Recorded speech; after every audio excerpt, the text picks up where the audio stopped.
A very good evening to you all. Today we'll see about a very small topic that is on blood supply on long bones. तो यहाँ पे हम बात करेंगे long bones की कि उनमें ब्लड सप्लाई कैसे होती है, नर्व सप्लाई कैसे होती है. काफ़ी छोटा टॉपिक है, just for the 3 to 5 minutes. तो we'll see about the supplies.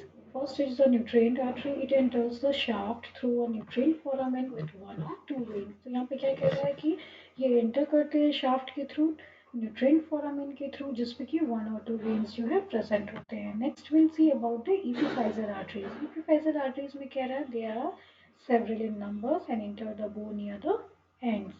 Metaphyseal arteries में क्या होते हैं? They enter the long bone along the line of attachment of capsular ligament. And periosteal arteries में क्या होता है? They are numerous and enter the bone along the muscular attachment. So these four were the blood supply of the our long bone. Next we will see about the nerve supply to the bone. तो यहाँ पे क्या कह रहा है? Bones are innervated by the sensory nerves and injury to the bone can be very painful. तो कह रहा है कि bones के अंदर जो है एक sensory nerves present होते हैं, वो innervated होते हैं. अगर किसी भी तरह की इंजरी होती है हमारे bone में तो क्या होता है? काफी painful होता है. Here are some important points which to be kept in your mind. It may be asked for the MCQ question or a short notes. So we'll see about the bone remodeling. Bone remodeling may involve a change in the shape or internal architecture of a bone, change in the total amount of minerals deposited in the skeleton.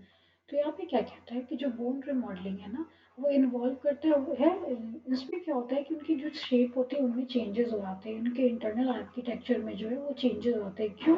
क्योंकि जैसे जैसे जो minerals के deposition होते हैं ना, उसके amount के ऊपर ये डिपेंड करता है. इसी को हम बोलते हैं बोन रिमॉडलिंग. रिकेट्स क्या होता है? एक डिसऑर्डर होता है जिससे कि अगर हमारे कैल्शियम साल्ट में अगर रिडक्शन हो जाती है, उनके डिपोजिशन में रिडक्शन होता है, उसकी वजह से हमें रिकेट्स होता है. और उनको पहचानेंगे कैसे कि इन पर्सन को रिकेट्स है? तो उनके लेग्स जो होंगे वो बोल लेग्ड हो जाएंगे. धनुष होता है ना, धनुष के जैसा हल्का मुड़ा हुआ हो जाएगा. ठीक है, बोल लेग्स अपीयरेंस हो जाते हैं. तो again it may be your MCQ question. Osteomalacia में क्या होता है कि हमारी बोन की सॉफ्टनिंग हो जाती है. बोन की सॉफ्टनिंग क्यों होती है? क्योंकि मिनरल कंटेंट्स जो है उनका डिपोजिशन जो है वो डिक्रीज हो जाता है. नेक्स्ट आता है ऑस्टियोपोरोसिस. ऑस्टियोपोरोसिस क्या होता है? रिडक्शन होता है हमारे बोन मास में. ठीक है, जिसकी वजह से उनके नॉर्मल फंक्शंस जो हैं डिप्राइव्ड हो जाते हैं. इनको बोलते हैं osteoporosis. Next will see about the trauma injury. किसी भी तरह का फ्रैक्चर होना, क्रैकिंग होना, ब्रेकिंग होना बोन में, हम इनको बोलते हैं ट्रॉमा और इंजरी. तो ये जो फ्रैक्चर्स होते हैं डिफरेंट तरह के होते हैं. सिंपल और क्लोज फ्रैक्चर हो गए, कंपाउंड और ओपन फ्रैक्चर हो गया, पार्शियल हो गए, उनको फिशर फ्रैक्चर भी हम बोलते हैं, complete, capillary, comminuted, spiral, avulsion, green stick. तो ये क्या होते हैं? डिफरेंट टाइप्स ऑफ फ्रैक्चर होते हैं. तो अभी मैं डिफरेंट टाइप ऑफ फ्रैक्चर के बारे में डिटेल नहीं बताऊंगी, ये मैं डिस्कस करूंगी आपके अलग एक चैप्टर में, जो कि वहाँ पे फ्रैक्चर के बारे में आपको डिटेल में बताया जाएगा. तो it was a very small topic regarding the blood supply in the long range. Please do watch. if अगर आपने अभी तक सब्सक्राइब नहीं किया है तो प्लीज़ डू सब्सक्राइब, बिकॉज आगे आप बहुत सारे ऐसे वीडियोस मिलेंगे जो कि काफ़ी हेल्पफुल होंगे आपके लिए.